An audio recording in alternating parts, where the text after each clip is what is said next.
Welcome to the broadcast. I want to say thank you for joining. This is hopefully we are broadcasting live. This is kind of an experiment tonight, so hopefully you can hear me and see me okay. We will get started. I'm going to just double check very quickly with my wife upstairs. She's watching and making sure everything's operating correctly. So if you'll give me just 1 second, I'll make sure that everything's broadcasting out live and clear on her side, and I will be right back.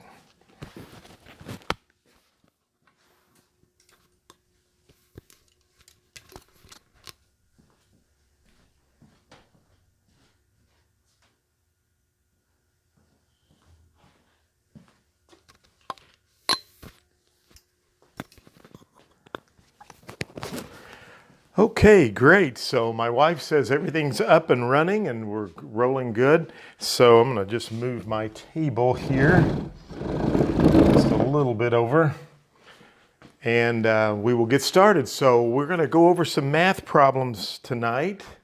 And unfortunately, because we're doing this live, I won't be able to take questions, but I will allow you to send me any email addresses or send me any email you have. We'll be glad to answer those for you. You can always reach me at john@globalrealestateschool.com or john@businesstechguy.com. Either one of those will be fine. So I've got some more math problems we're going to go over. I'll be reading these to you. If you want to take some notes, that would be good. We will put this on our study sessions site, so this will broadcast live, it will be recorded, and this will go into the study sessions. And by the way, if you're joining us and you are not a student at Global Real Estate School, that's okay. We're glad to have you along and hope you can pick up some great information from tonight as well.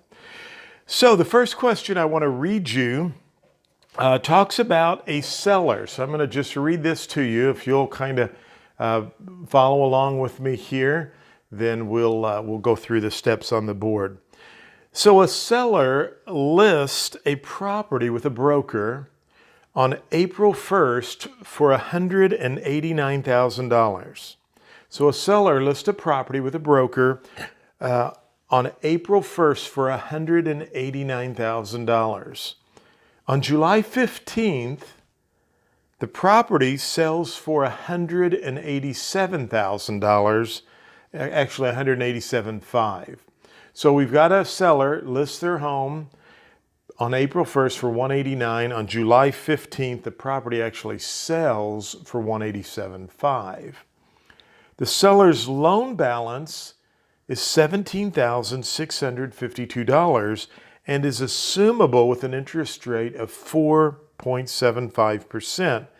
That will increase to 5.25%. What loan amount should be listed on the original listing agreement? So that's an interesting question where they're telling us what the property is listed for. They're telling us what the property sells for on July 15th. And then they give you the loan balance with the interest rate, and that if the loan is assumed, it increases. They kind of give us a lot of information. The loan balance, and that was back in April, was $17,652. So the question wants to know what loan amount should be listed on the original listing agreement. So if you go out to list a property on April 1st and the loan balance is $17,652, that's the amount you would put on the listing agreement. So don't panic. You know, this kind of looks like, oh my gosh, I have to do some calculating. What in the world, how in the world do I solve this problem? Whatever the loan balance was on the date you took the listing agreement would be the loan balance that you would put on the listing agreement. So there's no calculation. The answer is C, which is $17,652. Okay, so not anything crazy to worry about there, but you could see a test question, and now you know how to answer that. So let's go to the next one. This is a math problem. We're going to solve some math here, and I'll put the numbers up on the board as I go through these. First, what would be the amount charged for points on a loan for a property selling for $259,000 with a 20% down payment and 1.5 points. Now the seller has a previous loan balance of $24,800. Well, first of all, we really don't care what the seller's loan balance is, do we? We always pay discount points on the buyer's loan amount. So this is a classic example of how the test questions load up a lot of extra information. So don't let that don't panic, don't let that bother you. That's just excess information. So if we go back and read the question, what would be the amount charged for points on a loan for a property selling for $259,900? Now, $259,900 is the sales price. All right? That's the sales price. And it tells us that there's a 20% down payment. Okay? 20% down payment and 1.5 discount points, or 1.5 points, or this, you may see this as 1.5 discount points. It's the same thing, so don't panic. And then they go on to give us some more information here. The seller has a previous loan balance of $24,800. We don't care about that. It's just extra information. Now, some of you may be watching. In fact, we've had several new students that have signed up the last few days, and hopefully you're watching, and thank you for that. You've not gotten to chapter 15 yet, okay? So I understand that. You're going to hear me say throughout some of my videos, at the end of the chapter videos, don't worry about the math. There's not a lot of math. And then, lo and behold, now they're putting a lot of math on the test. So you got to worry a little bit about the math. So our new folks who haven't gotten to chapter 15, or any of you who have not gotten to chapter 15, you know nothing about discount points, okay? And that's fine. We'll go over that right now. Couple of things you need to know here about points. First of all, and I apologize, I have this piece of furniture, and I think someone in my family put this here thinking it would be nice right in front of the board. And I didn't realize that was there until I started broadcasting. So I might move that out of the way. I apologize. I want to try to get over here a little bit further. A point, there are two types, a couple of different kinds of points. Now, points are charged to buyers when you get a loan. And we have what are called discount points. So we have discount points. This is just prepaid interest, okay? Prepaid interest. You also can have what is called, and they're sometimes referred to as a point, or we might see it as an origination fee. Okay, an origination fee. An origination fee is really just covering the paperwork, okay? So an origination fee would cover the paperwork. So that's two things you need to know about points. A discount point is prepaid interest. I like to say that it increases the lender's yield on the loan. Brady, I don't know if you're watching in South Dakota. Brady had actually sent me an email this week, and he said, "Hey, John, could you kind of explain the difference between discount points and an origination fee? I'm getting a little confused." So a discount point is what's called prepaid interest. It increases the lender's yield on the loan. Now, I know some of you might be brand new in the course, and you're saying, what in the world is he talking about? Or what in the world have I gotten myself wrapped up in? Don't panic. You're going to love this career. And yes, you have to learn a new language and a lot of definitions and terminologies, but you can do it, okay? So don't panic. When I talk about prepaid interest, and it increases the lender's yield on a loan. So if the lender loans you money and they charge you discount points, you're going to find out that it actually allows the lender to make a higher profit, more money. So before we can really understand that, what you need to know here is regardless if it's a discount point or an origination fee, 1 point is always equal to 1% of the loan amount, not the sales price, okay? Now, they're throwing this into the problem, wanting you to take $259,900 times 1.5 to come up with a number, and that's going to be answer A. And a lot of people are going to circle answer A, and guess what? They just missed that question. Why?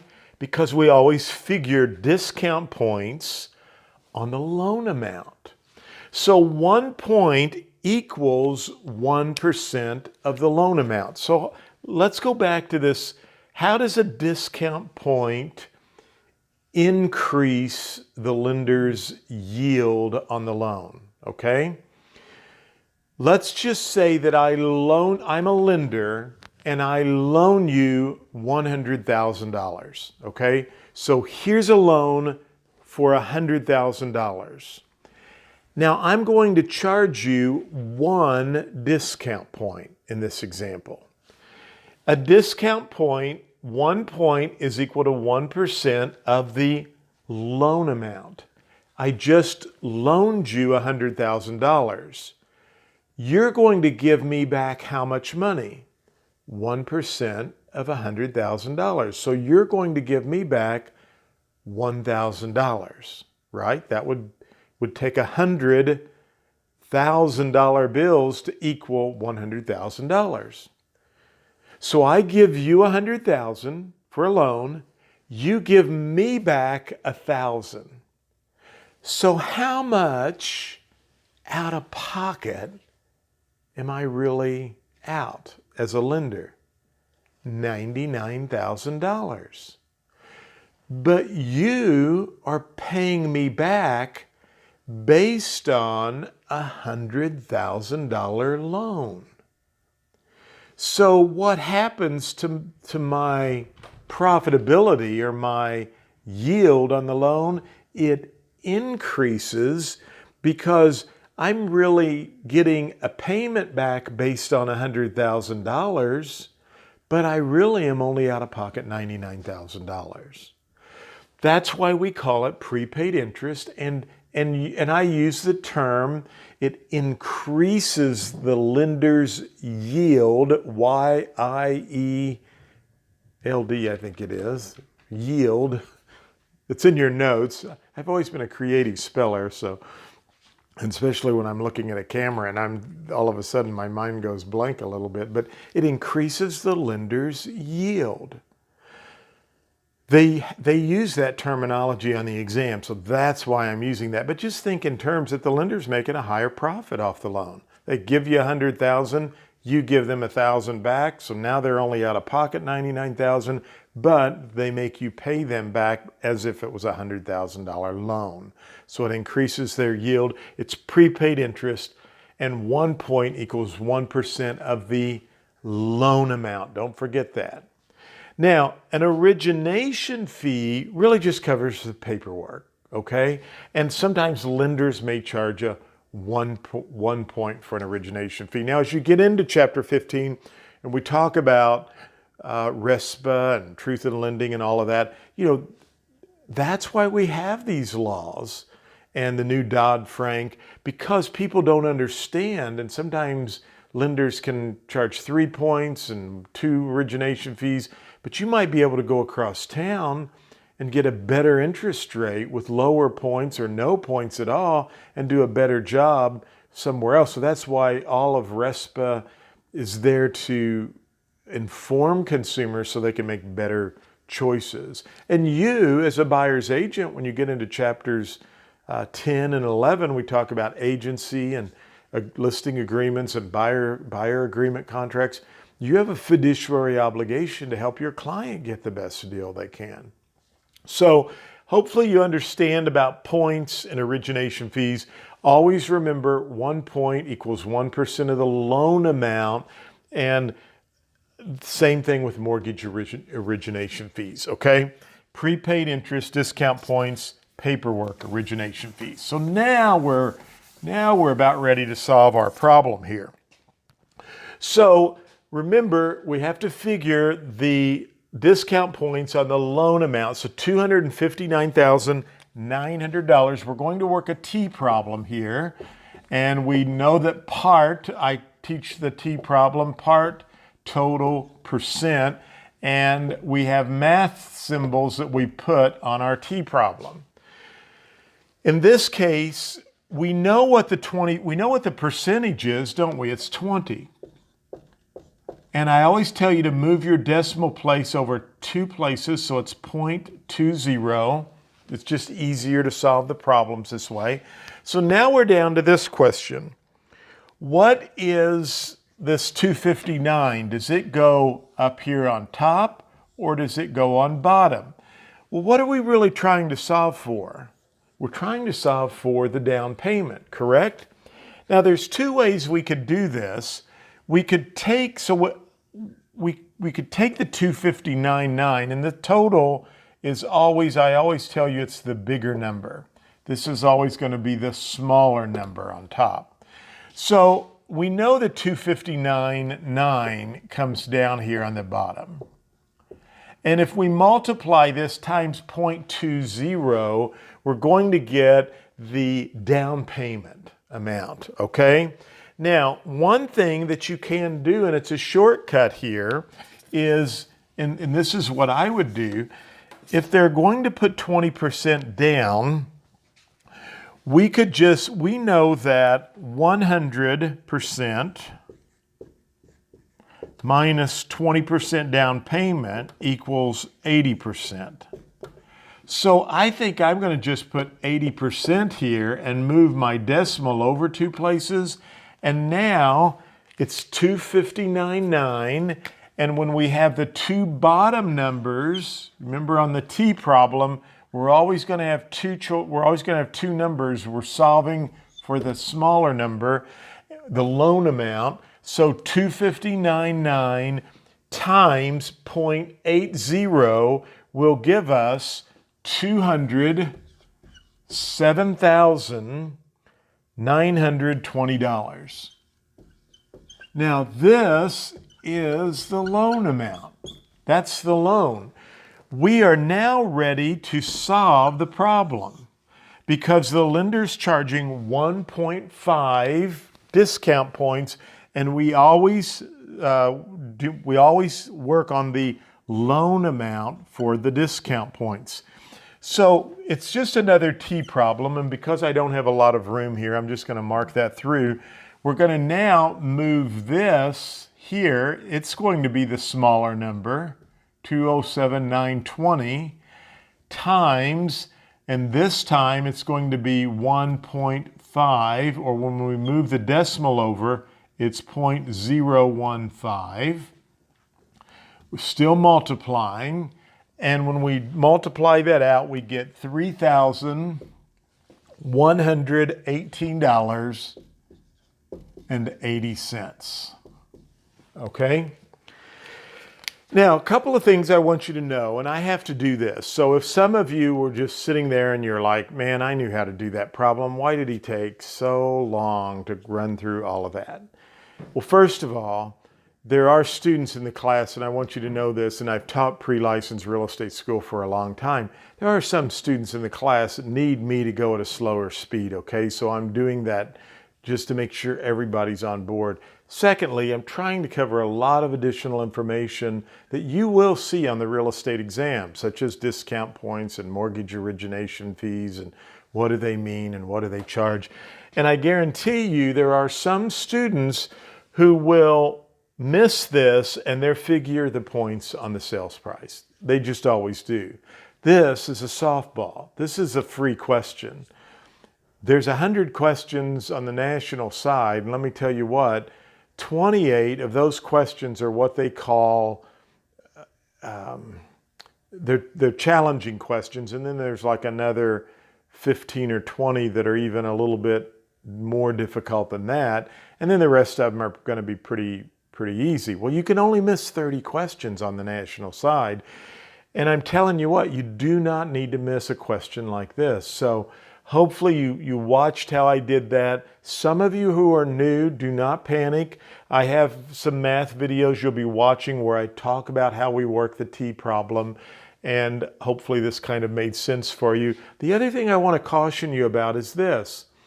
Notice I had to work 2 T problems. Most math problems on the exam require you to work 2 T problems, okay? It's just something that I've noticed over and over and over again. And many of the students I talked to who did not pass the exam on the first try were having difficulty with math, and when I tutored and helped them, because I do try to do that. I will help you if you're having a lot of challenges, or, I mean, I want you to know you've paid a lot of money to my school and I'm here to help you out, and I want to be the best school that's out there.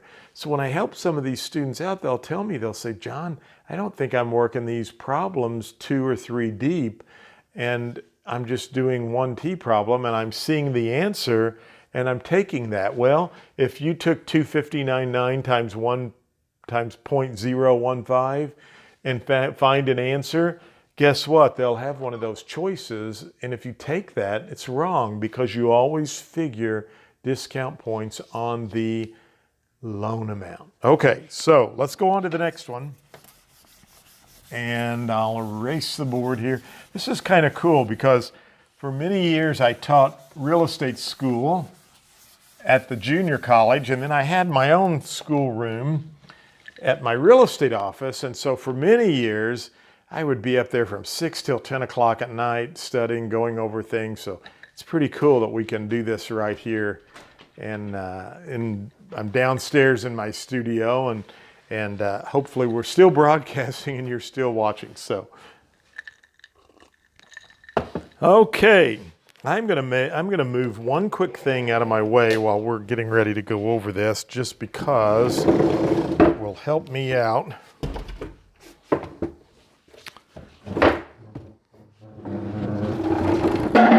Whoops. Everything's fine. Okay, so I got that moved out of the way. This will give me a little bit more room here. So let's go on to the next question here. So a buyer purchased a property for $259,900. So we have the same sales price here. So I'm going to put the sales price is $259,900. Make sure we have that. The buyer had a down payment of $46,710. So tells us the down payment is $46,710. And received an interest rate of 4.75%. So that's the interest rate that they got. Prepaid interest of 14 days was charged. So there was prepaid interest of 14 days charged.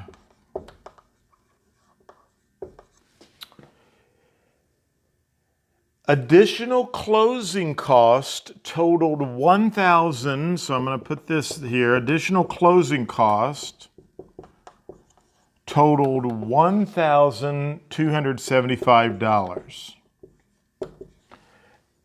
What amount would the buyer need to close this transaction? What amount would the buyer need to close this transaction? So here's the sales price, $259,900, the down payment, 4.75% interest, and there's 14 days of prepaid interest charged. So the first thing we want to do here is, I'm going to use a different ink pen so I can I may have to do this a little small, but I want to kind of do this on some various sides. So the first thing we want to do is calculate the loan amount. So the loan amount would be calculated by subtracting 259.9 minus the down payment, and that'll give us the loan amount. Well, when we subtract that, we get $212,790. And what is this? That's the loan amount. Okay, so that's the loan amount right there that we're going to be looking at. Now, let's try to figure out this prepaid interest. How do we do that? What's the procedure of calculating the prepaid interest? Well, we know the loan amount, don't we? And do we know the interest rate? Sure we do. So it's just a little T problem, and I'm going to do a couple of these T problems. So the first one, remember, I want to put my multiply in the bottom, the vertical bar, and my division symbol on top. If you have one of the top and one of the bottom, you would divide. If you have both bottoms, you multiply. So we know what the interest rate is, don't we? We have percent, total, and part. The interest rate is 4.75.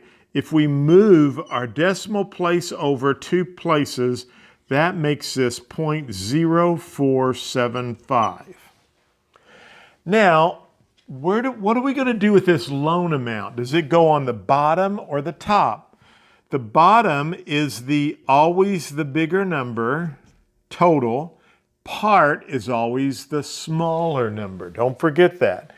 So what are we trying to really solve here? We're trying to solve what the annual interest would be on the loan.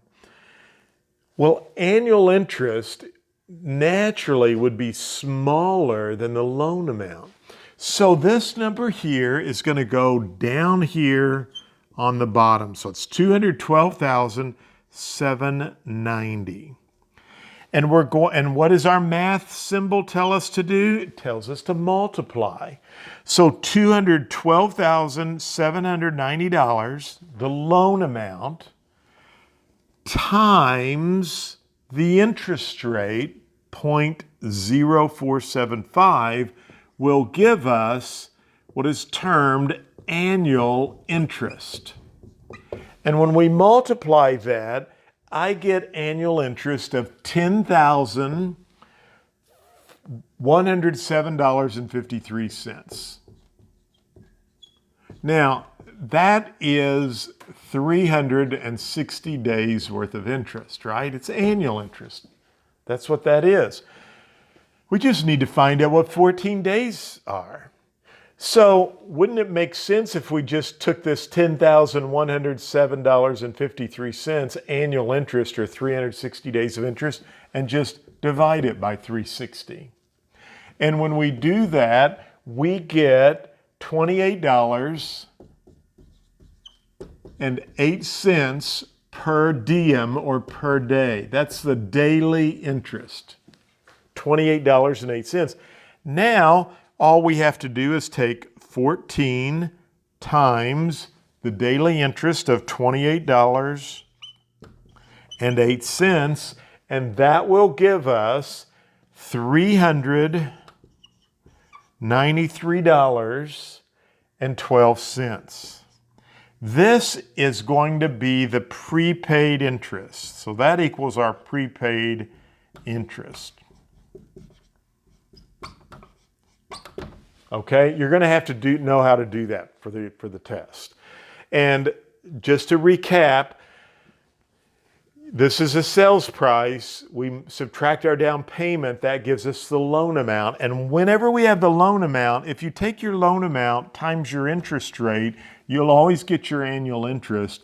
And then you can divide it by 360 to get your daily interest. And so since there's 14 days being charged, we now know what the prepaid interest is. So at this point, here's the question asks us, what amount would the buyer need to close the transaction? Well, let's look at this. First, they're going to need their down payment, right? So they're going to need $46,710. They're also going to need this number here, right? The prepaid interest, because it tells us prepaid 14 days is being charged. So we need to add 339.12. I don't think I put my decimal there. Plus, the problem told us that they are paying additional closing of $1,275. And so they're going to need a total of $48,378.12. $48,378.12. Now, sometimes you might have a question like this, and it may appear to where you don't add the down payment. So you got to make sure that you always add the down payment. Okay? All right. So I'm going to erase that, and we will work another one. I hope this is helpful doing this. For a lot of you who are just joined, normally I just put my iPad up and you just see me talk, you hear me talk and see my iPad and you see me write on the iPad. I thought this might give us kind of a new dimension and a new experience. So hopefully this has been okay for you. Okay, we're over on the next question, and I'll read this to you and I'll write these on the board and we'll go through those together. So in this case, a seller wants to net $30,000. A seller wants to net $30,000 on the sale of a property. There's a first mortgage of $89,430, and the broker's charging a 7% commission, and the seller must pay $1,500 in closing costs. What would the sales price need to be? Now, I'm telling you what, you're gonna have this all the time as a real estate professional, because the seller's going to say, here's what I want to net, John. And you're going to have to figure out, well, what is their loan balance and what would their closing costs be and what's my commission rate that my office charges? And then you're going to have to work all of that backwards to say, then here's probably what we need to list the price for. Or if you're thinking about making a counter offer or accepting an offer, and the seller might say, I can't take this offer, but let's counter back. But John, I want to walk away with $30,000. So in this case, the seller wants to net $30,000.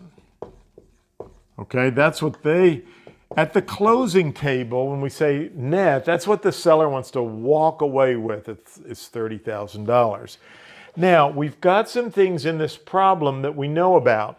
We know that our broker charges a 7% commission, and we know that this seller has a first mortgage or a loan in the amount of $89,430, okay? We know that, given us in the problem. We also know that the closing costs for the seller will equal $1,500.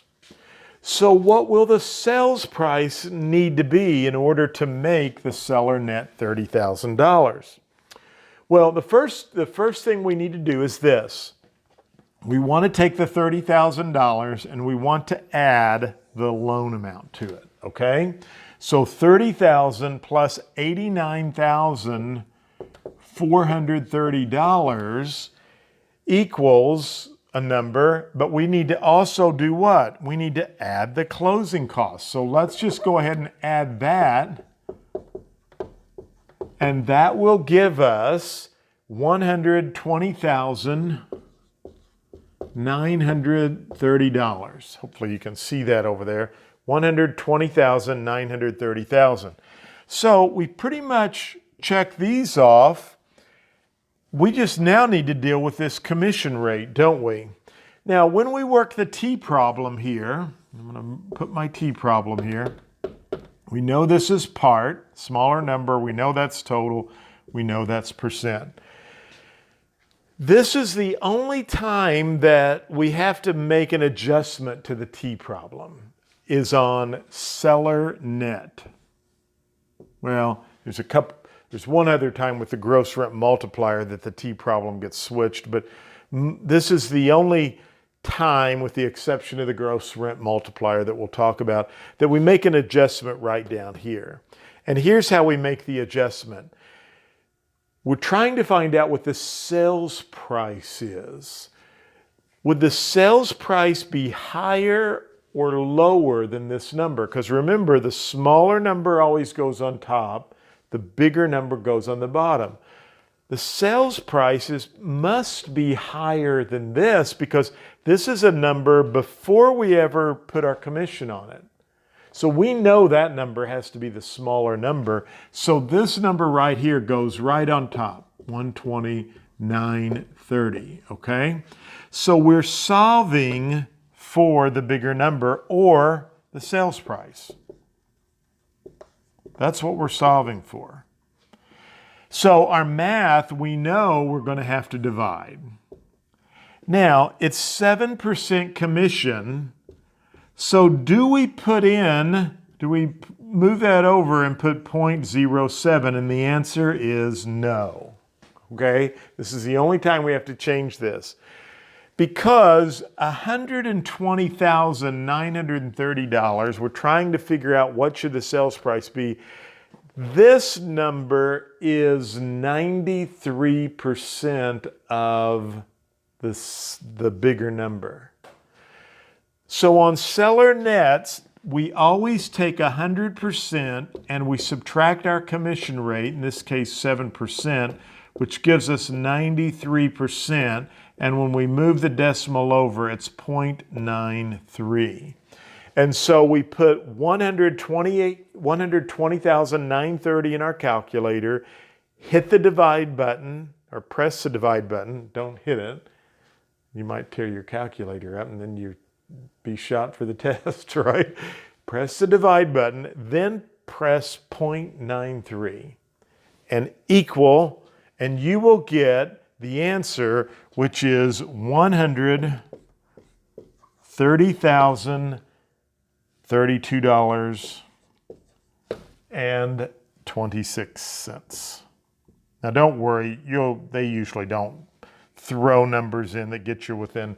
If you came up with 28 cents or 23 cents, don't panic. You just go with this number, okay? That's on the test, the closest number, because they won't have numbers that are real close.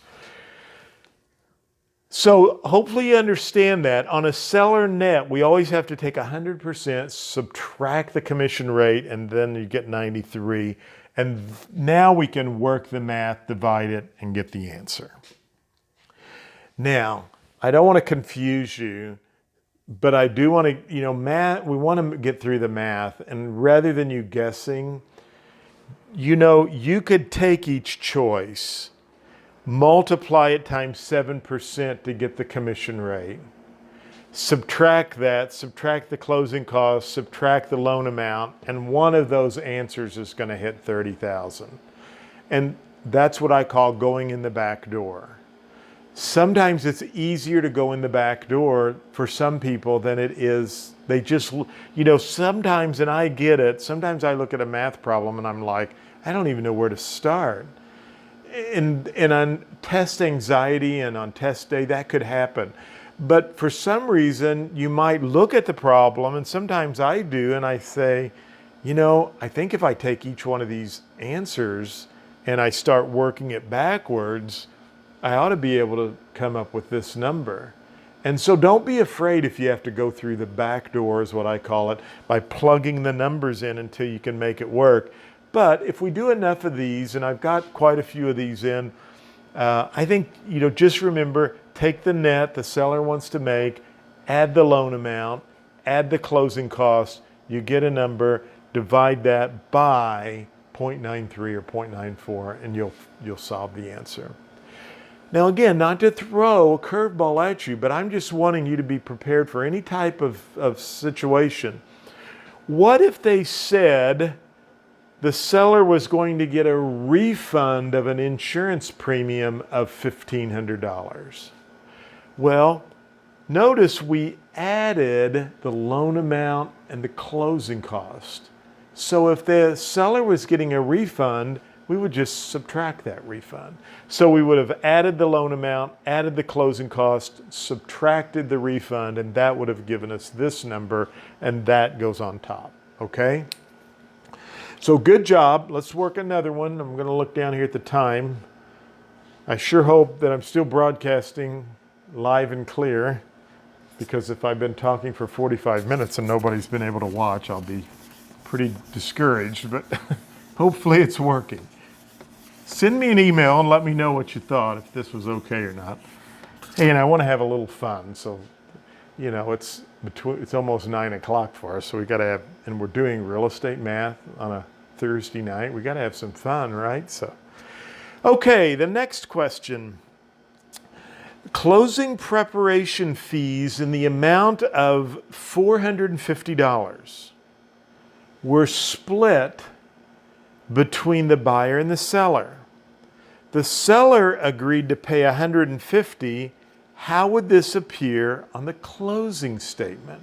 Now think about that. Let me read that again. Closing preparation fees in the amount of $450 were split between the buyer and seller. When you first read that or you see that, the word split makes you want to think 50-50, doesn't it?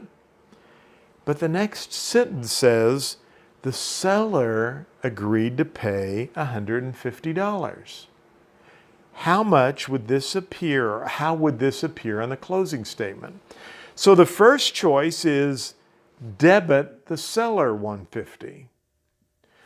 Closing costs were $450. Buyer and seller agreed to split. Next sentence says seller will pay $150. A, debit the seller $150. I like that answer, but let's read all the choices. B, credit the buyer $150. Well, the seller said they would pay $150, and this is a closing cost, and they've split it, so the seller's going to actually pay $300. So I don't like credit. Debit the seller $300? No, because the seller said they would pay how much? $150. You would debit the buyer $300, but not the seller. And the last one is credit the buyer $300. Well, we know it's not a credit. It's a closing cost. It's a charge. It has to be a debit. So the correct answer is debit the seller $150. Now, here's what I want you to glean from this question. They use that word split to try to make you think it's 50-50. But they tell you in the next part of the question, the seller agrees to pay $150. So they're splitting the closing costs. We just don't know how they're splitting it until the next the next sentence. And so since the seller agreed to pay $150, the closing statement entry would be a debit to the seller for $150, okay? Anytime you agree to pay for anything, it's going to be a debit on the closing statement. And by the way, in your study session and some math, and I'm putting that in there, I did a whole big long closing problem. I think you'll get to that when you get into the math and closing problems. And we go through all of that, and we'll be going through more on our study sessions, so we'll do that. The next one. Closing takes place on April 18th. Seller's credits are $159.5, and the seller's debits are $47,430. The buyer's credits are $5,675, and the buyer's debits are $249,500. What is the seller's net at closing? Well, this is one of those questions that you read it and you think, oh my gosh, they give you the seller's numbers and the buyer's numbers, but then they just ask you, what is the seller's net at closing? Now, when we use the word net, what we're talking about is how much will the seller actually get, or what will their check be? So anytime you see the word net, like What will the seller's net be? It's really how much are they going to get on the day of closing? I mean, after you take their credits and subtract their expenses or their debits, what's left over? What's net? What is the check? What will their check be? So let's look at this. They just want to know what is the seller's net. So we're just concerned about the seller's net. That's what we're solving for. So a closing takes place on April 18th. So I'm going to put that down just so I have that information. The seller's credits, now, so these are the seller's credits, equals $159,500. Okay? The seller's debits equals $47,430. Now let's just see if there's any other information in the problem. Buyer's credits are $5,675 and buyer's debits are $249,500. We don't care because why? We're just looking at the seller's net. So it's just really a matter of taking $159,500 and what? Subtracting the debits, $47,430, and so the answer is $112,070. Not really a bad problem after all, was it? But they throw a lot of things in the problem to try to trip you up or make you worry. All right, I think we have time for maybe one or two more, and then we'll call it a night.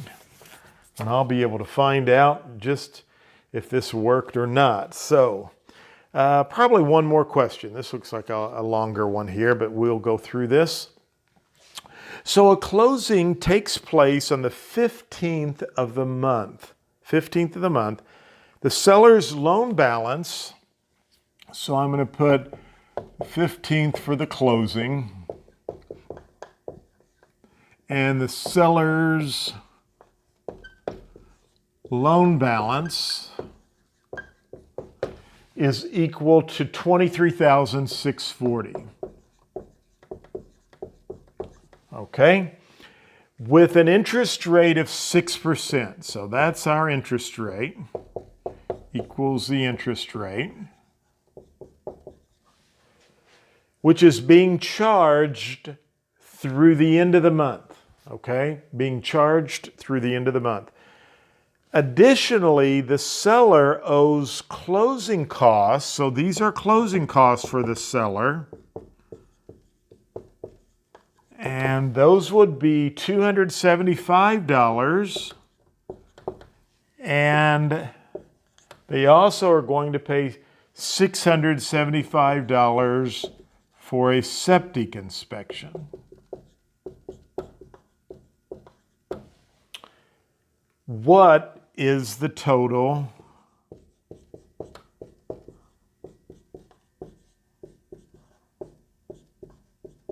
payoff?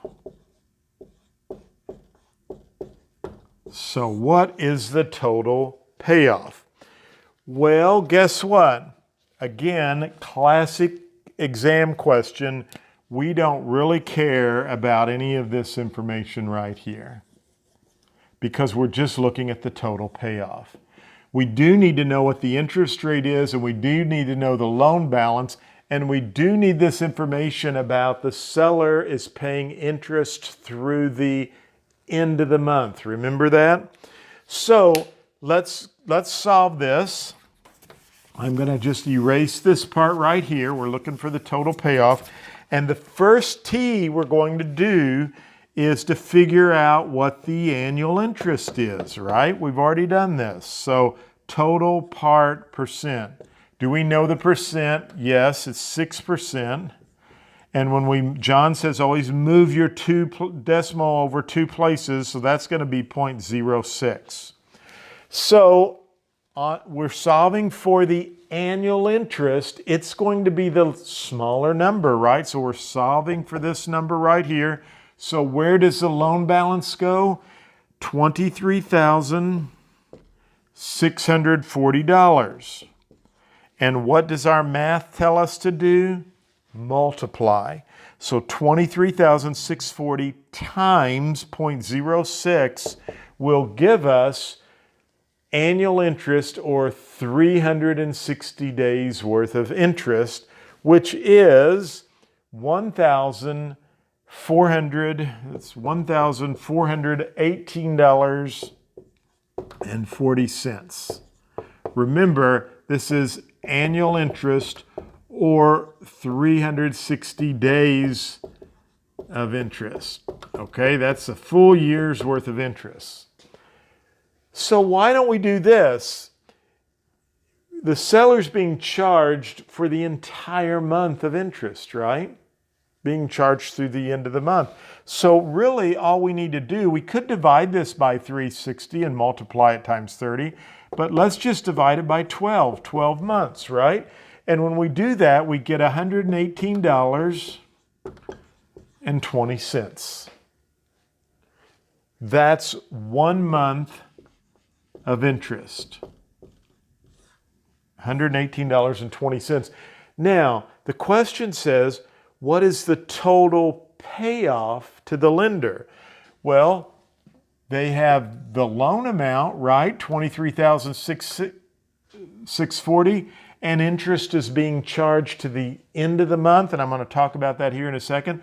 So we need to add $118.20, pardon me, onto that. And when we add that, we get $23,758.20. And that is the payoff. Okay? Now, to wrap up things for tonight, I want to go back over this and I want to explain a couple of quick things to make sure you understand this. So we knew the interest rate. They gave us a bunch of information in the problem. We don't have to worry about the closing costs because they just want to know what the total payoff is to the lender. And that's just going to be your loan balance plus that 1 month of interest through the end of the month. So we take our loan balance, multiply it times 0.06, we get the annual interest. And in this case, we just divide it by 12. You could divide by 360 and then multiply it times 30. But just divide by 12, get your monthly interest because they're charging through the end of the month. And don't forget to add that to the loan balance, and that's what you owe the lender. So this is what I want to wrap up with tonight. And we kind of talked about this last week a little bit, but it's always good, and we have new students. We've had a really good week of new students joining us, and got some new folks in my home, in my area join. So I hope you're on tonight. Shelley up in the Festus area, and don't tell me it's not Brian, but I have a Bonne Terre student who joined today. So I hope you're on tonight as well, and reach out to me if you have any questions. So we'll always have new students, and I want to kind of talk about this. When you make your mortgage payment, so let's just say April 1st, and then we have April 30th. And today is the 12th, right? Okay. So if you made your mortgage payment here, and your statement you got from the bank said your payoff is $143,560.12. That's your loan balance on April 1st. You just made your payment. And you're looking at that statement and you say, that's how much I owe. So now today's the 12th. And let's just say you closed on your house today on the 12th. Now, let's also say that your interest rate is 4.25%. Okay? So a lot of times people will tell me when I'm working with them, and they'll say, well, our loan balance is $143,560.12. They actually think their loan balance should be less money on the 12th, or many of them think this is in fact their loan balance. But when you make your payment here, and let's just say, well, here's your payment. When you made this payment on 4/1, you were actually paying for the month of March. You always pay your house payment in arrears. So when you made the payment on April 1st, you were actually paying for the March 2018 time frame. So if you're closing on the 12th, today, if you closed on your loan, you have 12 days of what we call accrued interest. So how do we know how do we know how to put this on the closing statement? Well, first of all, we know we have what's called debits and credits. We know that your loan balance is $143,560.12. That's your loan payoff. Okay? So your loan payoff is this. You're also on the closing statement going to have what is called accrued interest. And in this case, it will be 12 days. So we're trying to solve for this 12 days of accrued interest. Well, what have we done already? We worked a T problem, total, part, percent. Do we know the interest rate on this loan? Yes, it's 4.25%. If we move our decimal over, that should be 0.0425. It's just easier to work that way. And so we're solving for annual interest, right? We need to know what the annual interest is.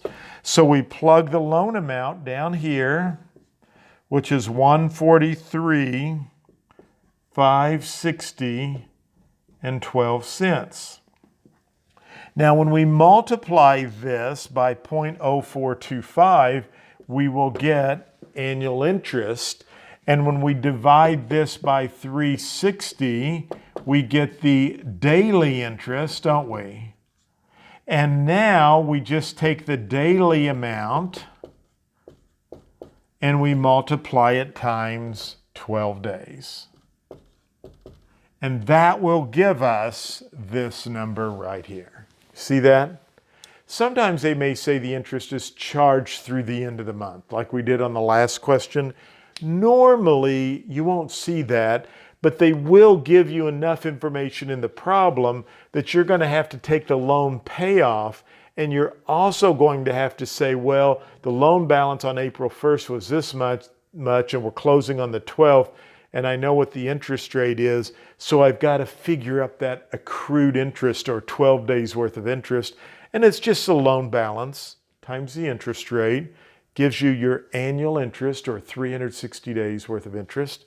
So just divide that by 360 to get the daily amount, and then take the daily amount times 12 in this case, or whatever day you're closing on, and that will give you your accrued interest. So both of those numbers need to go on the closing statement, and just understand that then when you make your May 1st payment, you're actually paying for the month of April. That's how interest works. So I hope this was helpful for you. I want to say thanks for watching, and I've recorded this, or it will be recorded. I'll be putting it in the study session. And if you have any questions, I want you to feel free to reach out to me. I want to first of all say thank you so much for your business. It's just an honor to have you as a student in class. And I'm trying to do a lot of things like this. And today I sent you a link as well for that. Today I did a kind of an extended podcast because I've had a lot of students who've said, I'd really like to have some podcasts to listen to. Actually, if you go to my website, globalrealestateschool.com, I put a video up right on the front page of a student yesterday. He was on our broadcast a few weeks ago. He signed up, and the same day I had a study session, and he was on there, but his name is Todd, and he was coming through St. Louis. He called me yesterday. He said, "Hey, John, I passed both my tests first time." He was so thrilled. And I said, "I'd love to have a video testimony." So I met him at Aldi's parking lot here in Farmington. We did a quick video testimony. I put it on my website. You can take a look at it. But Todd finished the school in 20 days. He told me he studied 4 to 6 hours every night for 20 days. And he passed first time. He said it was a tough test, but he did well. But he told me, he said, I loved your school. It was great. He said, I would really like to have some podcasts because I have a mowing business. I cut grass. And he said, it would really be cool because he said, I listen to podcasts all day long. So today I did an extended podcast, put it on. I sent you a link to it. You can go to iTunes and you can subscribe. But anyway, I'm trying to do as much as I can to help you pass the test. Feel free to reach out to me at any time. I hope this turned out good, and I want to say thanks again for joining, and I will talk to you soon. Have a great evening and a good rest. Thanks.